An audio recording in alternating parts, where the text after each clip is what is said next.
নমস্কার দর্শক বন্ধুগণ, সাধক জীবন চ্যানেলে সকলকে স্বাগত জানাই।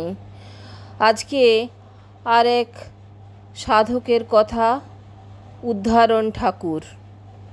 পঞ্চদশ শতাব্দীতে উদ্ধারণপুরের মন্দিরে নিত্যানন্দ এবং গৌরাঙ্গ মহাপ্রভুর মূর্তি নিজ হাতে প্রতিষ্ঠিত করেছিলেন উদ্ধারণ ঠাকুর।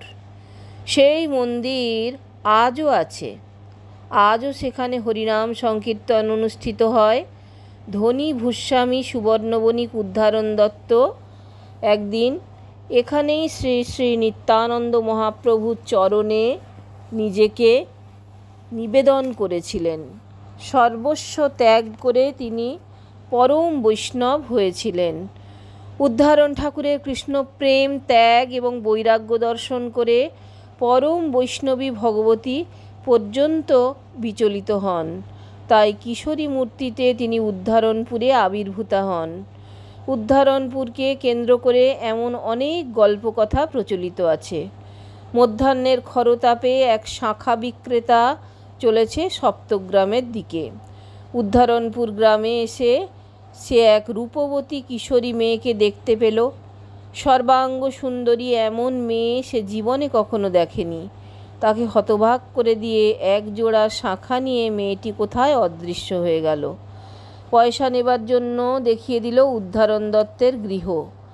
আর যদি উদ্ধারণ বিশ্বাস না করেন তাহলে তাকে বলতে বলল, পূবের ঘরের পশ্চিম দিকের কুলুঙ্গিতে 5টি সুবর্ণ মুদ্রা আছে, তাই যেন দিয়ে দেয় তোমাকে। কয়েক মুহূর্তের মধ্যেই এই অলৌকিক ব্যাপার ঘটে গেল। শাঁখা বিক্রেতা হয়ে গিয়েছিল মোহাচ্ছন্ন। ধীরে ধীরে সে উদ্ধারণ দত্তের গৃহপ্রাঙ্গণে প্রবেশ করল।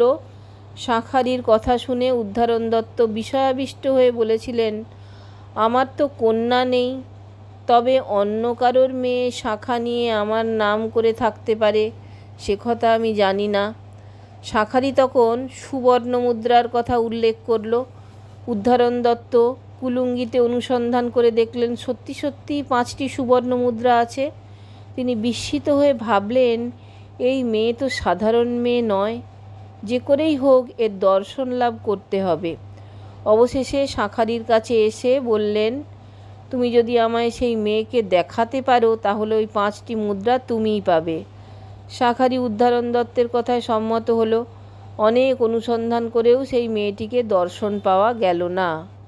উদ্ধারণ দত্ত বললেন, তুমি মহাভাগ্যবান, ইনি মানবী নন, দেবী, ইনি পরম বৈষ্ণবী ভগবতী।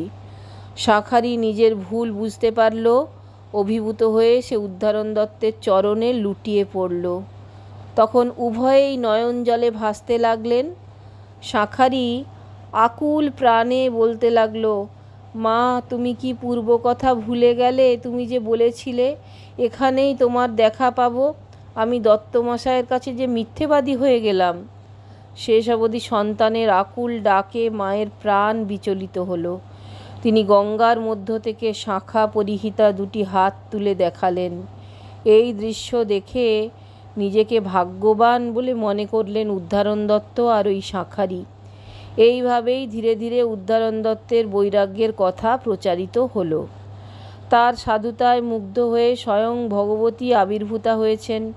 তাই তাকে বলা হতো ঠাকুর উদ্ধারণ, পরম বৈষ্ণব উদ্ধারণ ঠাকুর। 975 শতাব্দে উদ্ধারণ দত্তের আদিপুরুষ ভবেশ দত্ত অযোধ্যা থেকে সুবর্ণ গ্রামে ব্যবসা করতে এসেছিলেন। ওই গ্রামের প্রাকৃতিক পরিবেশ তাকে মুগ্ধ করেছিল।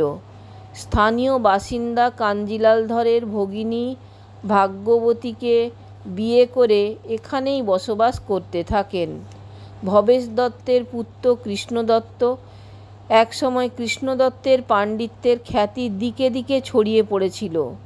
কৃষ্ণ দত্তের পুত্র শ্রীকর দত্ত। শ্রীকর দত্ত সপ্তগ্রামের এক বিশিষ্ট বণিক হিসাবে আত্মপ্রকাশ করেন। প্রচুর অর্থ এবং ভূ সম্পত্তির অধিকারী হয়েছিলেন। তার স্ত্রী ভদ্রাবতী ছিলেন এক ভক্তিমতী রমণী। 1303 শতাব্দে ভদ্রাবতীর গর্ভে উদ্ধারণ দত্তের জন্ম হয় সে যুগের সমৃদ্ধশালী সপ্তগ্রাম নগরীতে। তিনি জন্মেছিলেন এক সুবর্ণ বণিকের বংশে। ধীরে ধীরে তার বাল্য এবং কৈশোরের দিনগুলো অতিবাহিত হতে থাকে। তিনি যৌবনে পদার্পণ করলেন। তিনি ছিলেন অত্যন্ত বুদ্ধিমান পুরুষ। নরহট্ট বা নৈহাটির নৈরাজ্য নামক রাজার দেওয়ানি পদ লাভ করলেন। ধীরে ধীরে কর্তব্যনিষ্ঠা দেখিয়ে বিরাট ধনী হয়ে উঠলেন। পৈতৃক সম্পত্তিও অনেকটা বাড়িয়েছিলেন তিনি। উদ্ধারণ দত্ত হলেন ভূস্বামী উদ্ধারণ দত্ত। অবশেষে গৌড়ের সুলতান হুসেন শাহের কাছ থেকে জমিদারি কিনে নিজের নামানুসারে নামকরণ করলেন উদ্ধারণপুর। কাটোয়ার কাছে গঙ্গা তীরে এই গ্রামখানি গড়ে উঠেছিল। অকস্মাৎ একদিন শ্রী নিত্যানন্দ প্রভু সেখানে আবির্ভূত হন। তার ইচ্ছে ছিল তিনি সাধারণ মানুষের মধ্যে বৈষ্ণব ধর্ম প্রচার করবেন। তাঁর আবির্ভাবে উচ্চ নীচ বৈশ্য বণিক সকলেই হরিনাম সংকীর্তনে মুখর হয়ে উঠলেন। গঙ্গার এপার ওপার থেকে অনেক মানুষ ছুটে আসতে লাগলো সেখানে। আকস্মিকভাবে তার সাহচর্য লাভ করে বিচলিত হল ভূস্বামী উদ্ধারণ দত্তের মন। অন্তর ব্যাকুল হল। তিনি অনুভব করলেন, অর্থ বা যশের দ্বারা আমরা পরম প্রার্থিতকে লাভ করতে পারি না। তাকে লাভ করতে হলে নিঃস্ব রিক্ত ভিখারির মতো হতে হবে। সংসারের সমস্ত টান পেছনে ফেলে তিনি বৈরাগী হয়ে ছুটে গেলেন নীলাচলে শ্রী গৌরাঙ্গের চরণ দর্শন করার অভিলাষে। সবসময়ই কৃষ্ণ নামে বিভোর হয়ে দিন কাটাতেন। অবশেষে শ্রীকৃষ্ণের লীলাস্থল বৃন্দাবনে এসেও কিছুকাল বসবাস করলেন। অবশিষ্ট জীবন শ্রী নিত্যানন্দের সেবায় অতিবাহিত করেছিলেন। শ্রী নিত্যানন্দ প্রভুর এত প্রিয় ছিলেন যে একসময় পণ্ডিত গৃহে ব্রাহ্মণ ভট্টাচার্যরা যখন প্রশ্ন করলেন, শ্রীপাদ আপনার সেবার জন্য রান্না কে করেন, তখন মহাপ্রভু বলেছিলেন, কখনো আমি করি, আর আমি না পারলে উদ্ধারণ রান্না করে দেয়। তিনি উদ্ধারণপুরে মন্দির নির্মাণ করে শ্রী গৌরাঙ্গ এবং নিত্যানন্দ প্রভু শ্রীমূর্তি স্থাপন করেন। তিনি পরম বৈরাগীর মতো জীবন যাপন করতে থাকেন। অবশেষে 1363 শকাব্দে 60 বছর বয়সে তার মৃত্যু হয়।